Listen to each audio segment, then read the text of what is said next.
I'm Noah Abrams, and welcome to The Days Between, the show where I talk to my friends, people I admire, and people I want to better understand about success, failure, happiness, and misery, as well as all the other elements that make up a life well lived. Along the way, we'll look at mental, spiritual, and physical health, and when life didn't go as planned, the steps they took to get themselves from A to B and beyond. This week, I'm speaking with Andy Mumma. Growing up, Andy never intended to be a small business owner, but the entrepreneurial seed was planted early, and when combined with a love of cafe culture and a dash of punk rock, the result has been a series of wildly successful businesses in his adopted hometown of Nashville and beyond. Andy's passion for music began while washing milk trucks as a teenager and quickly evolved into touring with bands while he was still in high school. Broke and in need of a change of scenery, Andy made his way to the Music City, where he landed a job as a dishwasher and through hard work eventually became a barista. His creative instincts ever present, Andy began meticulously planning his own coffee shop, and 15 years later, when the opportunity presented itself, willed it into existence. The first barista parlor was a labor of love, taking almost a year to complete construction, as well as helping to heal a family rift that had lasted nearly a decade. 8 locations later, a tiki bar, a taco truck, and a pizza bar, Andy's talent for creating spaces and passion for collaboration is undeniable. During the course of our conversation, we discussed the Mennonite influence on his projects, dubbing punk rock from the radio, and learning to let go of where you think you should be and allowing the creative process to take you down roads you never could have imagined. It is my pleasure to present Andy Mumma on The Days Between.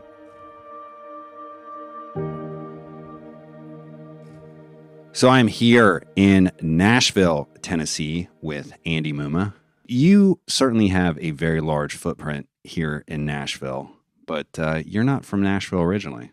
No, so I was born and raised Mennonite in a little community in Virginia. Spent my summers in Lancaster, Pennsylvania on my grandparents' dairy farm, and in Virginia went to the little Mennonite school and worked at Bergey's Dairy, which was our little dairy farm, and mom made my clothes kind of level of growing up.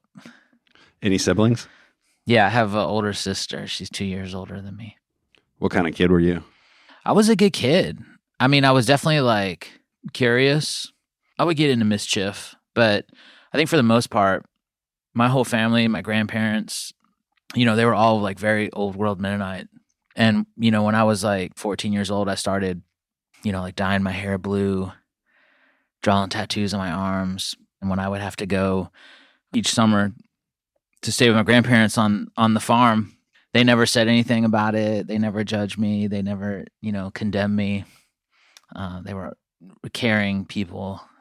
And I think that's one of the things that I really appreciate about my childhood is the community and just kind of looking out for each other and kind of the love that was there. Tell me about your parents. My mom was a nurse. She graduated from Eastern Mennonite University. She was in the very first nursing class to graduate. And so this was in Virginia, and she actually met my dad, who was living beside a 7-Eleven, and he was playing guitar, and she met him there one day and took him in, and he eventually went to college and got a bachelor's degree and then eventually a master's degree, and he was a school teacher in the gifted and talented program for 35 years before he retired. My dad was from Jersey originally, and both his parents died when he was young, and he had a really tough upbringing. You went to high school in Virginia. Yeah, so after Mennonite world was K through 7th, so 8th grade, I had to go to a public school, which was, going from the whole school was 50 kids, the same 8 kids in my class, my whole life, to public school was 4,000 kids. I didn't know anyone. So yeah, it was wild, but it was also kind of the time where I discovered skateboarding and rock and roll music and stuff. My first job was I was a paper boy, and so I would get up and go down beside the 7-Eleven early in the morning and unpack the papers and roll them and put them in the things, and on my bike around the neighborhood and throw papers. And my dad eventually, I think, felt bad for me, so he would get up and take me around in the minivan eventually, which was nice. But after that job, I was about 14 when my next job was washing the old milk delivery trucks on Bergey's dairy farm. And that's when I tuned into the radio one day and heard Rolling Stones and Sex Pistols and Bad Religion, and it just like blew my mind. And like I brought a little tape recorder in, like to when I was washing the trucks, and I would record the songs like off the radio, and then I'd go home. And my dad taught me how to play guitar, and so I would then go up in my room and I would like learn these songs and stuff. I was in the midst of all of that, like when I hit public school, so I quickly went from 0 to 1,000, like formed a band and was like playing and touring in punk rock bands. In high school? Oh, yeah. Yeah. And it was, kind of a whirlwind. Like it was awesome. It was fun, and but definitely was like a lot. So when I was just about 18 years old, I like kind of desperately needed, I think, a change of scenery. Was broke, and my dad was getting a divorce from my mom, and it was like really tough. And so I ended up just stealing gas and ended up in Nashville. And my sister was going to school here, and she was nice enough to let me sleep on her couch for a week. And I got a job at the only like local coffee shop there was, and I was like, this feels great. Everyone here is really nice. It feels like where I should be. So I just stayed. Eventually, like, got the few belongings I had and brought them up here. And that was 26 years ago. And that was your first foray into coffee? Yeah, you could say it was into coffee, but I was a dishwasher. Yeah. So I got my first job in Nashville. I mean, obviously I had been a paperboy, and I had worked at Food Line, and I'd watched the milk delivery trucks in Virginia. So my career was like already like, off to a fast start. So yeah, got here, and I mean, I was excited. Got hired on as a dishwasher, and I was a dishwasher for like a year before I got promoted to prep cook, and then eventually line cook.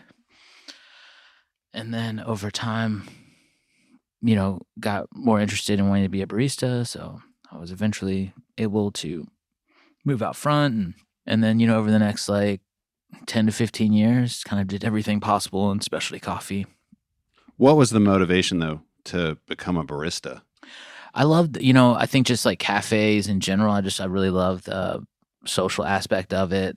Like when you're young and you're like kind of playing music and kind of just working in that world, it's fun to interact with a lot of awesome people that you serve coffee to every day. And you get to meet a lot of great people and create a lot of great relationships. And I'm still friends with a lot of people that I worked with or served coffee to, 25 years ago. And it's definitely more of a flexible work schedule than like a 9-to-5 job. So it was like, you could take off for a couple weeks if you needed or whatever and come back. So yeah, there was just a lot of great things about it. And the coffee part of it was like horrible. Like there was still, this is like in the 90s when like specialty coffee was how many like syrups you could put in a latte and how much whipped cream you could put on top. So we were still not really, discovering much about like process methods and varieties and, really anything in the kind of quality world. But what was like coming from it was like the spaces, like cafes and cafe culture was starting to become a thing. So that was cool. It's just the product wasn't there yet, right? But I've always loved like hanging out in cafes and that culture and having spaces where you can be creative and productive. I think for me, it was like 15 years into my coffee career is when I was able to, is when I kind of willed Barista Parlor to happen. I always thought I would like play music or do something in the creative sphere because that's what I've always did my whole life. It was music, art, design, just combination of all that stuff. And it was maybe like 7 or 8 years into my coffee career that I thought maybe having my own coffee shop could be cool, growing up, my dad, was a school teacher. And so, of course, they didn't pay school teachers enough. So every summer he'd start like a different air quote company. And, I would always be like his little helper and stuff.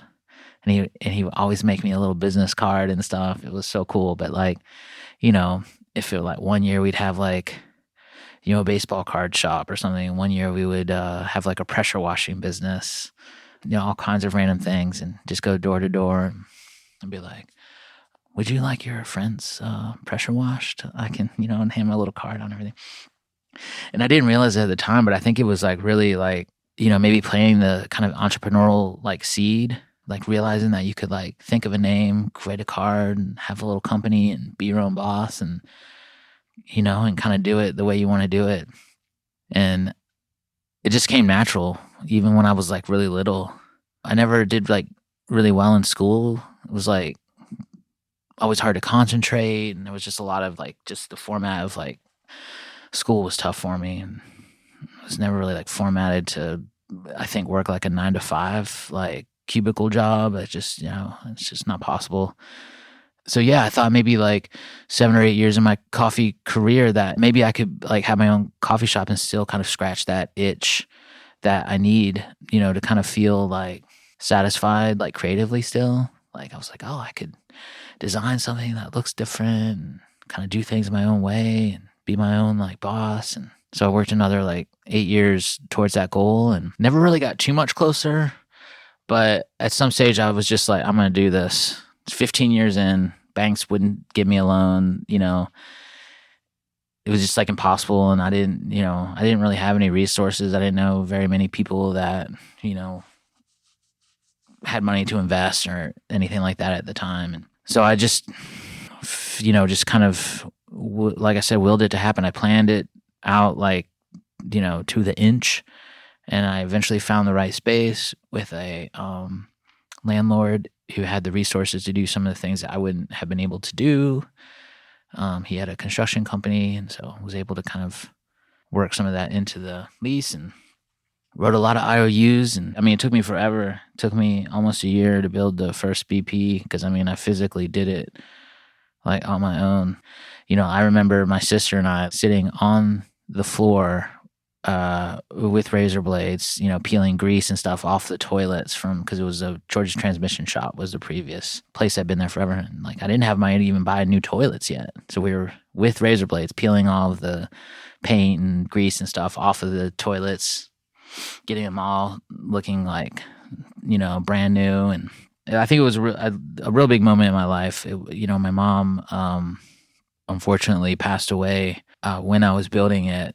And about halfway through, and it was very hard. I was super close to my mom, and it was hard for me to like kind of keep going. So there was like definitely some time there where I didn't know if I was going to be able to do it or not. And my dad actually moved here to help me finish. He like physically moved here and helped me finish. Like, I had him on a scissor lift and helping me like hammer drill into the ceiling to install lights, and like he helped me cross the finish line. And so it was like, I think I always look back on that part of my life as like a real kind of crucible moment, I guess. I lost my mom, but like I gained my dad back. We had been kind of estranged for almost 10 years because when he left my mom, we just sort of lost touch because I was really upset with him. And so yeah, I was almost 13 years ago when we did that. It's amazing to think that. So on May 12th, 2012, the first barista parlor opened up. Yeah. I know, it's crazy. You do all of that, and then you get to the point of like being ready to open, and then you're just like, oh my gosh, I don't even know if people are going to come here. So, it's like you open the gates, roll up the doors, and you're just like, oh yeah, now it's time to actually like make coffee. And so, yeah, fortunately people came from around the corner and more people, and I feel really fortunate that I think the timing was great. People were really excited about, learning more about coffee and drinking great coffee. And I think I was excited to start exposing Nashville to really great coffee roasters from around the country. And when we first opened, we were a multi-roaster for, like the first 3 years. What does that mean? Well, instead of roasting our own coffee, we served coffee from other roasters. So, I thought it was really important because I was going to be doing a lot of different things, and it was going to look different, and everything we were going to do was different. And I wanted to start out by using really high quality coffee from roasters around the country that I think people would recognize, so we could kind of gain their trust and kind of align so they know like what we were about before we started roasting our own coffee. So, and then I guess, about 3 years after the first one opened is when I opened the second location. That's when we started roasting coffee. And Well, I want to back up for a second and talk about the first BP, because I remember the very first time I went in there, and it was shortly after you opened. And I remember walking in there, and aesthetically, it was unlike anything I had ever seen. The scale, I mean, as you said, it was an old transmission shop. It wasn't a classic coffee bar that you just walk up to. There was several bars in the way that it was formatted. It seemed like every inch of that place had been thought through. yeah, I mean, I feel like, part of being a small business owner is I'm able to kind of hone like some of my like obsessive compulsive OCD stuff into like, something positive. And so I think when I'm like planning out the shops, especially the very first one, it's just, complete kind of obsessiveness over everything. And so I'd worked in the industry for, like I said, almost 15 years. And I definitely knew I wanted to kind of do something different that I hadn't worked at before, layout wise and design wise. And I also knew you kind of get like one shot at it. And this is just sort of how I think naturally just do stuff in life, is like something's been done before. I always gravitate to do something that's my own and something different. I don't ever like to copy people. And so because of that, I feel like everything I do like takes twice as long and costs twice as much. But you get one chance. And so I wanted to really kind of make it a little bit more like, I don't know, aesthetically pleasing, but also something that kind of showcases the baristas, that is a little bit more art forward, and have it be a little bit more of an experience rather than just a transaction where you go in and order something, you wait in the corner and leave, I have been to most of the shops here in Nashville, including the one at the airport, and they're all very different, but thematically, it seems like transportation runs throughout all of them. And I'm curious where that comes from. Yeah, definitely. I mean, they all like have their own vibe, and purposely kind of design them differently, but I like them all to kind of feel and flow similar. But yeah, that kind of transportation vibe comes from like being a kid, growing up Mennonite. Like one of the few vices that like Mennonites can do is they can drive, so you can have a car. So like my uncles were all obsessed with cars, and they all had muscle cars, like badass cars.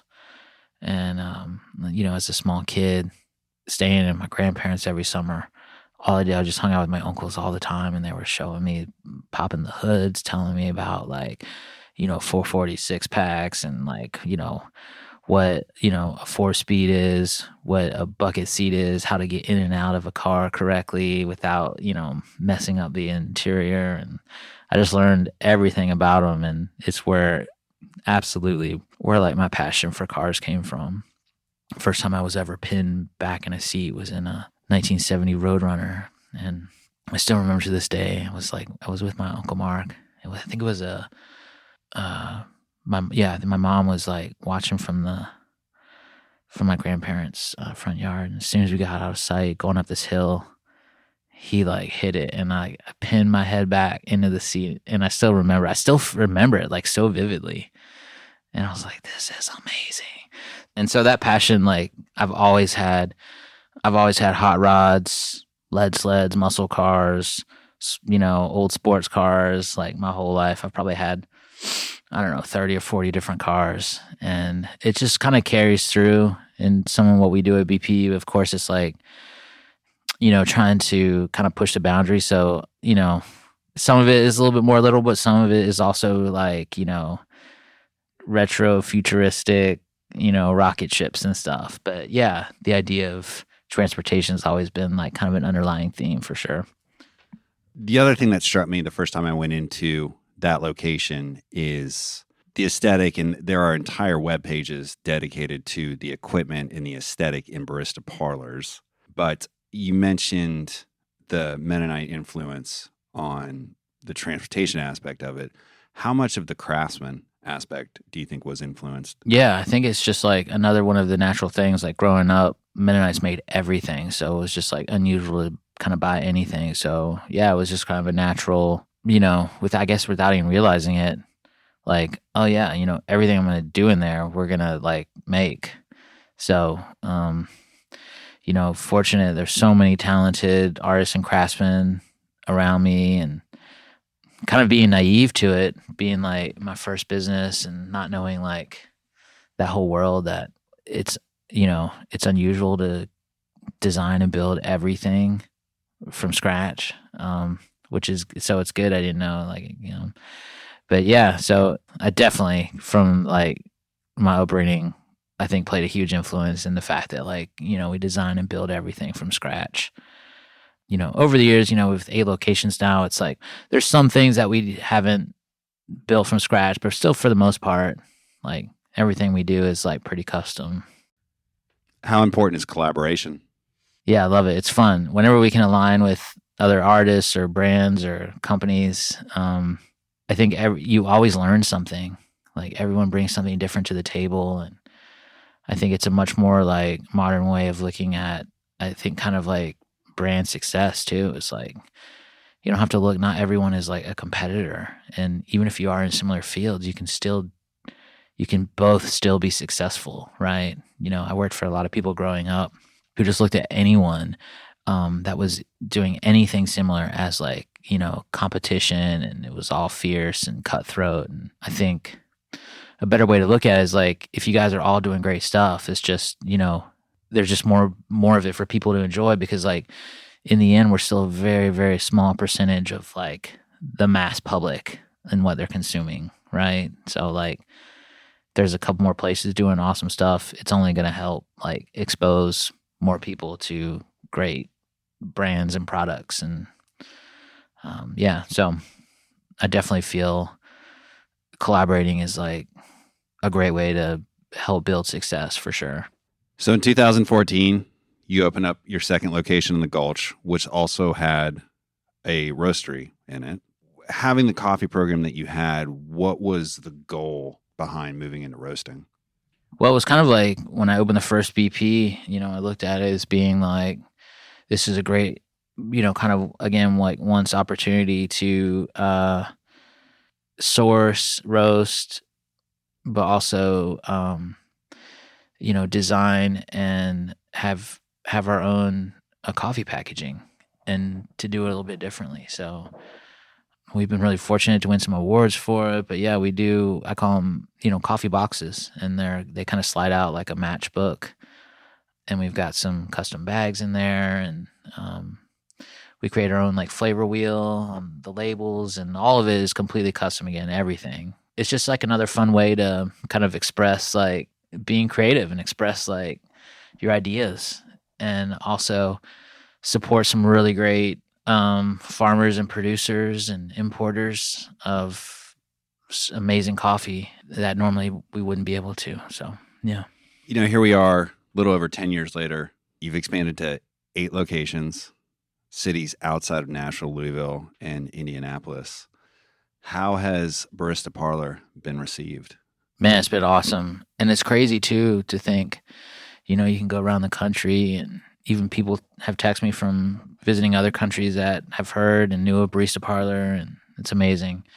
I still remember like creating the idea and kind of getting the original outline and groundwork done, and calling my mom and telling her when I was sitting in the car really early one morning before work, and how excited she was. And then fast forwarding now and thinking about physically actually having like, these cafes and having done all this neat stuff, and thinking about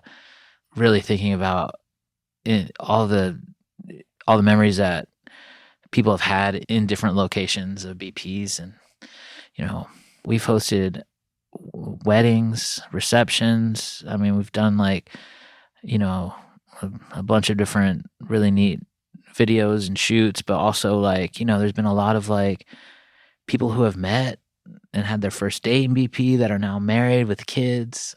There's people who signed their first, artist contracts. For sure, the coolest thing for me that's come out of this is thinking about that I've created spaces that so many other people have attached really great memories to. It's felt like it's gone by really fast, but also it's felt like, 20 years at the same time. it's not easy creating a small business from nothing, like especially when you come from nothing. I wasn't handed, anything. I've worked since I was 13 years old. And so, I appreciate every single thing that goes on at BP. But at the same time, and I don't know how to explain it, but I am driven to do more. I don't feel like I'm done, with BP, but also just, I think, with other stuff. Well, tell me about Moto Moto. Yeah, Moto Moto is coming online early next year. And my partner, Jimmy, and I have been working on that for a while. We're going to sell vintage bikes and retail, but we're also going to have, it's going to be a full pizza bar and restaurant, full bar, and this old adaptive reuse of this old trucking company in Nashville here in Wedgwood, Houston. So, yeah, I'm real excited about that. I think it's going to be kind of unlike any other space in the country where you can go and kind of experience all that under one roof. And it's not going to be just for like people that ride motorcycles. It's just for everyone. So, and then, yeah, we're coming on year 4 of Chopper, which is my tiki bar. We've been fortunate to win a bunch of awards with that. And it's been like my first foray into bar world. It's been really fun, kind of doing a crazy robot themed tiki bar. And then, yeah, I'm a partner in my Ease, which is the taco truck that parks out front of Chopper with Chef Julio. And we've got a brick and mortar of that opening next year, too. Who is a James Beard semifinalist. Yeah, out of a taco truck. Competed up against people working out of like full Michelin star restaurants. So an amazing accomplishment on its own to have just been nominated. But he's going to win it. And just depends on what year, who knows. But yeah, so we're real excited about that, and got a couple other ideas and things down the pipeline. And then we got some other BPs coming online next year as well. So yeah, staying busy. I love it. Yeah, I feel very fortunate. I would have never, thought, if you would have told like 18-year-old Andy, 25 years ago or whatever, where I'd be now, I wouldn't have believed it. So I feel very fortunate. How do you define success? For me, I think because I was born and raised Mennonite, I've never really had anything that like money and material stuff like has just never really been like a big part of it for me.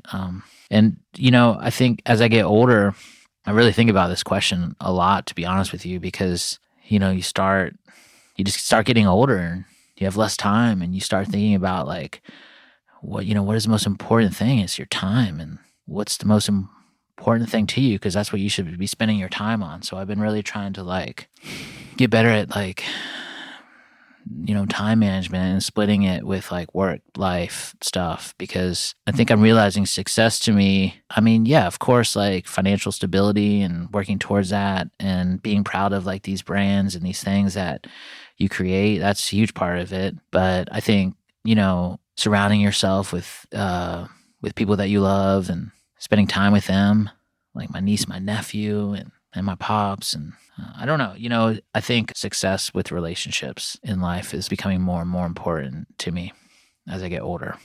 Are you successful on your terms? I think I'm getting there. I think it was very skewed, the first 8 or 9 years. So I'm getting there. It's always a work in progress, and I'm always learning, how to try to be a better person.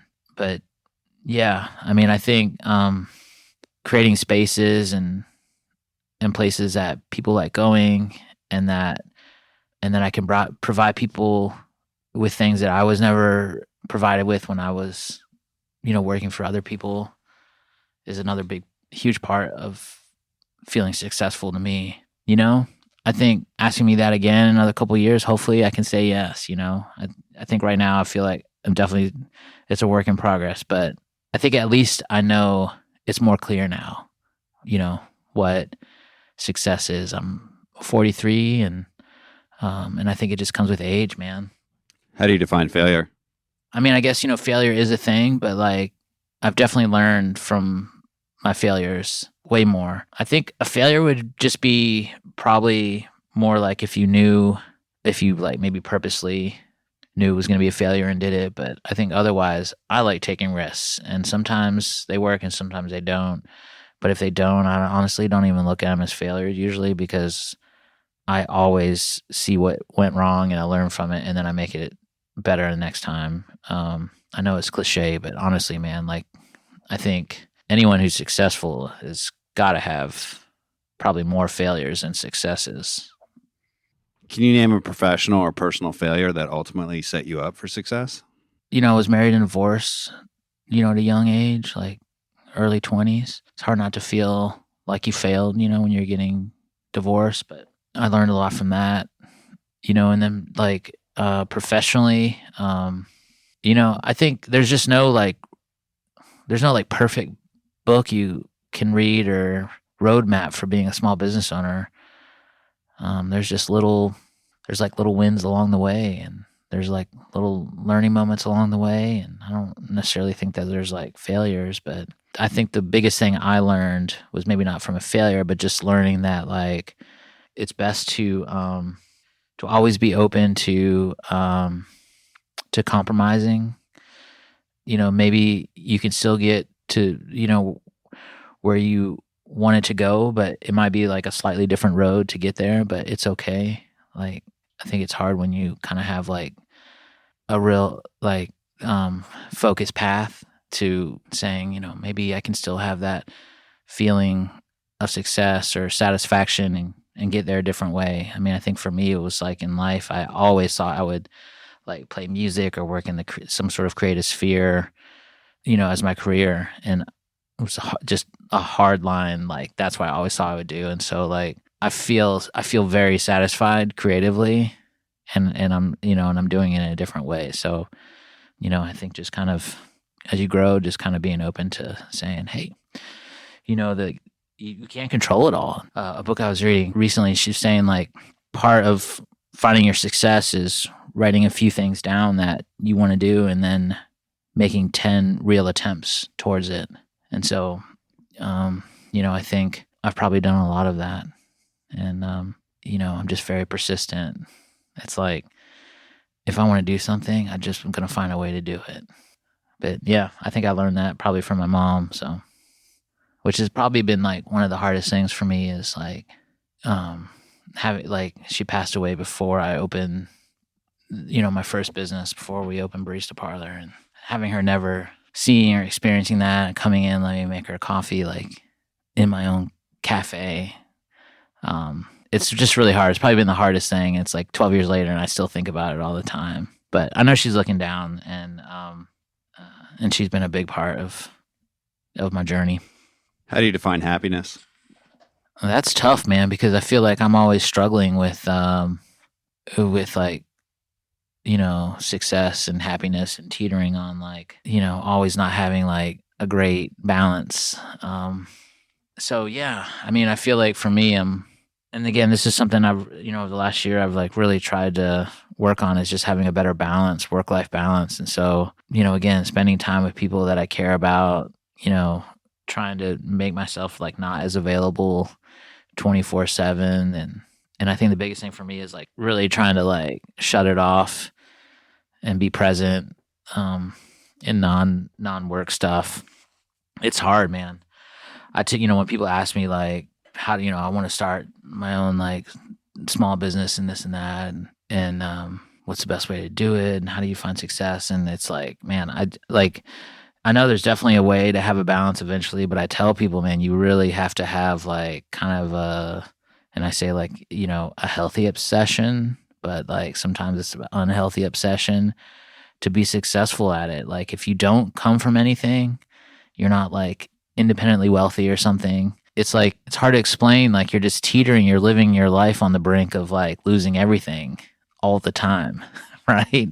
Because you're putting everything that you have on the line constantly. And it's not a very healthy way to live, but it's just the reality of like being a small business owner. And, that's just the reality of it. But I think people can probably do a better job than I did early on in finding happiness while doing that.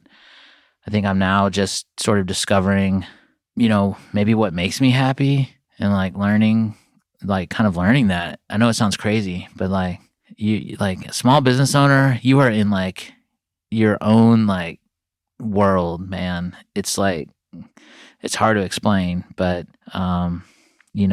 thinking about happiness in that world is not always like priority, and it's not good. It's not healthy, but we're getting there. I definitely know what makes me happy, and I'm trying to do more of it now. Yeah.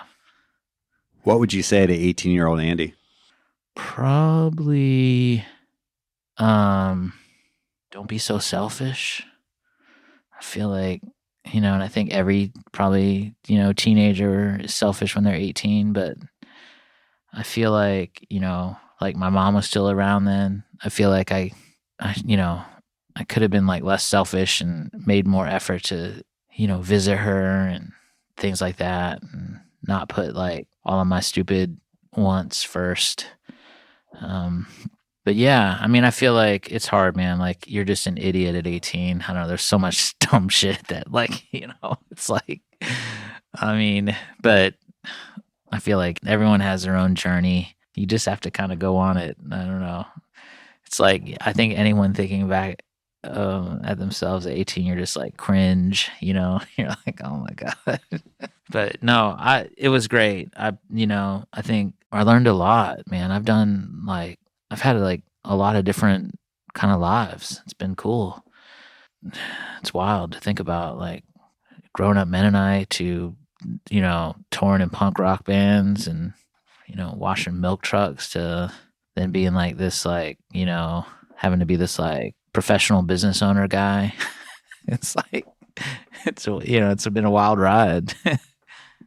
How would you describe what you do for a living? It's funny because people, like if I'm at any of the companies or anything, sometimes they'll be like, do you work here? I'm like, yes.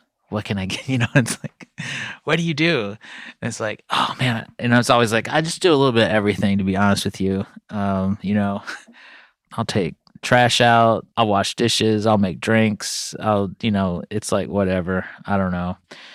I've worked my whole life. So it's like, what I enjoy most is just, being in the mix and being part of it and interacting with guests. And I try to do that as much as I can and feel at least like some days my days are filled with just meetings and I just get drained because it's like I'm just not like wired to be like just pure businessman. So yeah, I really try to like, balance, just being in the mix of things with like business meetings and stuff, because my whole world could easily just turn into like businessman, and it's then I'm just like, then we're talking about what makes me happy, and that's not that's not it. Andy Mumma, thank you for speaking with me. Really appreciate you having me by, and I feel really honored that you asked me to be on this. Thank you.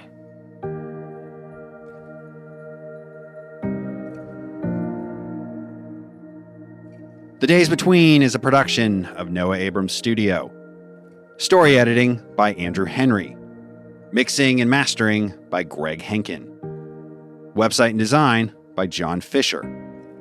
Theme music is by Evo.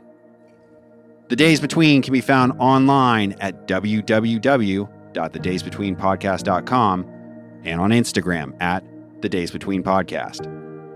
My name is Noah Abrams. Thanks for listening.